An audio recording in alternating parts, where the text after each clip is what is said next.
Dengan wajah melankolis, Tanaka melanjutkan, mentalitasku telah disesuaikan dengan sangat cepat.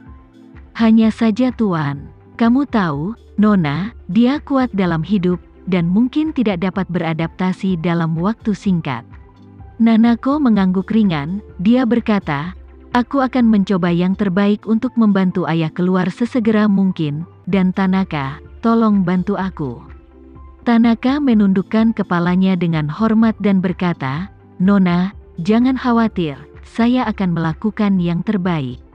Nanako tersenyum dan berkata, terima kasih Tanaka, aku akan pergi menemui ayah dulu. Pada saat ini, Ito Yuhiko sedang duduk di kursi roda sendirian, diparkir di tengah ruang kerjanya. Kamar Ito Yuhiko adalah suite dengan kamar tidur dan ruang kerja. Dekorasi interior adalah gaya khas Jepang. Di dinding tergantung satu set hakama baru, yang dibuat oleh pengrajin untuk ulang tahunnya yang ke-50 tahun lalu.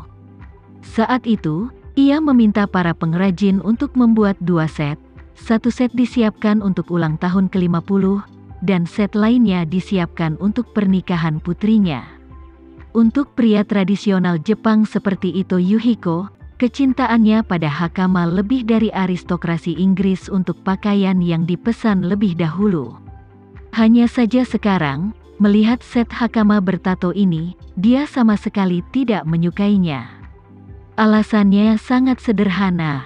Dia sudah kehilangan kakinya. Tidak peduli bagaimana dia memakai pakaian semacam ini, tidak mungkin untuk memakainya dengan rasa aslinya.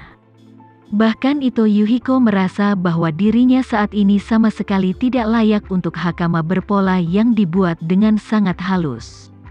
Dia merasa jika memakai hakama bermotif ini, akan seperti yang dikenakan oleh bangsawan di Eropa. Memakai jas di bagian atas tubuh, dan bagian bawah tubuh, ini sama lucu dan tidak sopannya dengan mengenakan celana dengan kaki telanjang. Oleh karena itu, meskipun dia tahu bahwa sudah waktunya untuk berganti pakaian, dan pergi ke aula depan untuk merayakan ulang tahunnya, tetapi dia masih enggan membiarkan para pelayan membantunya berpakaian. Hanya duduk sendirian di kursi roda, menatap setelan itu dan menangis tanpa suara. Pada saat ini, dia tiba-tiba mendengar ketukan lembut di pintu, dan kemudian dia mendengar suara putrinya, Ayah, aku di sini untuk bertemu denganmu, apakah aku bisa masuk? Memutar kursi roda ke satu arah, dan memunggungi hakama tenun yang dipasang di dinding, dia berpura-pura tenang dan berkata, oh, putriku Nanako, masuklah. Nanako dengan lembut membuka pintu, meninggalkan sandalnya di luar pintu, dan berjalan tanpa alas kaki. Melihat Nanako berdandan seperti peri, Ito Yuhiko mau tidak mau berkata dengan bangga, Nanako, ayahmu ini tidak sabar untuk melihatmu ketika kamu menikah. Itu pasti lebih indah dari sekarang, aku takut saat itu, seluruh Jepang akan kagum padamu. Nanako tersenyum sedikit dan berkata sambil tersenyum, Ayah, aku tidak pernah berpikir untuk menikah terlalu dini. Oh, Ito Yuhiko menjawab dan berkata dengan emosi, apa kamu masih tidak bisa menyingkirkan nama Tama dari hatimu?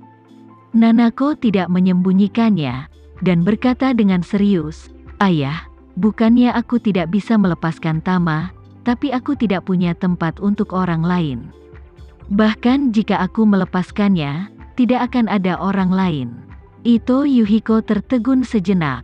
Dia berkata dengan sedikit kesusahan, Nanako, Tama memang orang baik, tapi aku tidak tahu berapa lama kamu harus menunggunya. Usia emas seorang wanita hanya 10 tahun dari 20 hingga 30 tahun. Kamu sudah berusia 23 tahun di tahun ini. Jika kamu melewatkan periode emas ini, ayah takut kamu akan menyesalinya seumur hidupmu. Nanako berkata sambil tersenyum, bagaimana mungkin, masa keemasan seorang wanita ada di sini. Apakah dia menikah atau tidak, itu adalah masa emas. Bahkan jika aku tidak bisa menikahi seseorang selama masa emas ini, aku masih akan membiarkan diriku memiliki kehidupan yang indah tahun ini. Jadi ayah, kamu tidak perlu khawatir tentang diriku." Setelah berbicara, dia berkata lagi, "Jika itu terjadi, aku percaya bahwa ayah tidak akan menginginkanku menikah dengan seseorang yang tidak aku sukai dalam hidup ini, dan kemudian sepanjang hari hidup tanpa senyum di depan mereka, tetapi dalam air mata rahasia di belakang mereka sepanjang hari." Ito Yuhiko mengangguk dengan sungguh-sungguh dan berkata, "Kamu benar. Tidak peduli apa, ayahmu berharap kamu memiliki hari yang baik setiap hari." Nanako tersenyum penuh pengertian, melihat set hakama dengan pola di dinding, dan berkata sambil tersenyum, "Ayah, tidak ada setengah lain dalam hidup, meskipun itu juga semacam cacat, tetapi selama ayah dapat menyesuaikan mentalitas dan rencana ayah masih dapat menjalani kehidupan yang indah dan baik, yang sama seperti jika ayah kehilangan kaki ayah. Selama ayah bisa menyesuaikan mentalitas ayah masih bisa membuat hidup ayah lebih indah." Setelah berbicara, dia berkata, "Motif hakama ayah benar-benar set terbaik yang pernah aku lihat. Bahkan jika ayah kehilangan kakimu, aku yakin ayah akan tetap terlihat tampan setelah memakainya. Aku masih memikirkannya setelah ayah memakai ini, berfoto dengan ayah, dan biarkan media yang telah memperhatikan keluarga itu mempublikasikannya." "Mempublik?" Ito Yuhiko tanpa sadar menolak, "Tidak. Benar-benar tidak boleh. Ayah tidak akan pernah membiarkan media mempublikasikan bahwa ayah berada di kursi roda. Bahkan jika itu hanya foto setengah badan." Nanako tersenyum dan berkata dengan serius, "Ayah, jangan lupa, ayah adalah Ito Yuhiko yang terkenal, dan banyak anak muda yang menganggapmu sebagai idola, dan banyak orang tahu bahwa hari ini adalah hari ulang tahun ayah. Dan bahkan meluncurkan entry populer untuk merayakan ulang tahun ayah di internet. Mereka semua ingin melihat penampilan inspirasional ayah setelah amputasi. Ayah tidak boleh mengecewakan mereka saat ini." Mengatakan itu, Nanako menghela nafas dan terus membujuknya, "Pikirkan, jika mereka tidak dapat melihat foto terbaru ayah hari ini, aku khawatir mereka akan berpikir bahwa ayah sekarang dekaden. Jika mereka meluncurkan hiburan online untuk Ito Yuhiko, berita duka untuk Ito Yuhiko, lalu ayah melihatnya, tidakkah ayah merasa tidak nyaman?" Ito Yuhiko mendengar ini dan berkata tanpa ragu, "Membiarkan seseorang membawa prostesisku. Aku ingin berdiri dan menembak." Nanako diam-diam tersenyum dan berkata dengan cepat, "Kalau begitu tunggu sebentar, aku akan meminta seseorang untuk bersiap."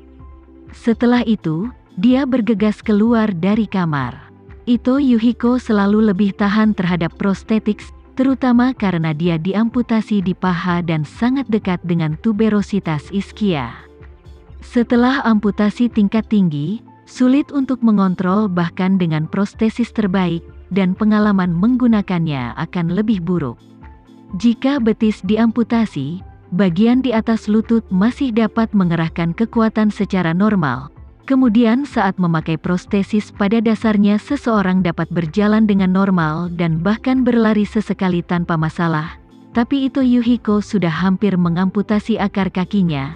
Dalam hal ini, prostesis hanya bisa terhuyung 2 langkah, dan karena terlalu dekat dengan pangkal paha, keausan dan ketidaknyamanan juga sangat kuat. Ketika dia duduk, pantatnya tidak bisa duduk sepenuhnya, dan itu menyakitkan dan akan terasa seperti mati rasa dalam 10 menit.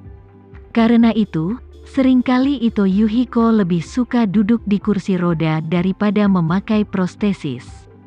Tapi sekarang dia dibujuk oleh Nanako, dia kehilangan dekadensi dan ketidakpuasan sebelumnya dengan prostetics. Nanako berjalan keluar dari ruangan dengan cepat, dan buru-buru memanggil pengurus rumah, untuk membantu ayahnya berganti pakaian dan memakai prostesis. Begitu Nanako menyelesaikan urusan di sini, pelayan itu berlari dengan ponsel dan berkata kepada Nanako, "Nona, ponsel Anda, ada panggilan." Nanako mengangguk, mengambil ponsel untuk melihatnya, dan tiba-tiba menjadi gembira. Karena ada 2 kata yang tertulis di telepon, Tamarenza. Jadi dia buru-buru menjawab telepon, berjalan ke sudut di mana tidak ada yang bisa mendengarkan percakapannya, dan bertanya dengan penuh semangat, "Tuan Renza, bukankah kamu di Amerika Serikat? Kenapa kamu memanggilku?" Tama tersenyum dan berkata, "Nanako, ada sesuatu yang sangat penting untuk kuberitahukan padamu."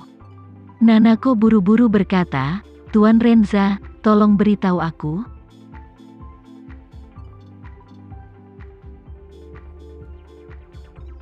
Sekian dulu ya video kali ini, kita lanjutkan lagi videonya di lain waktu. Oh iya, bagaimana menurut kalian? Semoga bisa sedikit menghibur kalian semua. Untuk teman-teman yang baru nonton, jangan lupa subscribe ya, hehehe. Dan kalau teman-teman ada yang ingin gabung langganan, bisa langsung gabung saja untuk dapat fitur yang menarik dan sedikit membantu Mimin. Terima kasih banyak sudah menonton, sampai jumpa lagi, bye bye bye.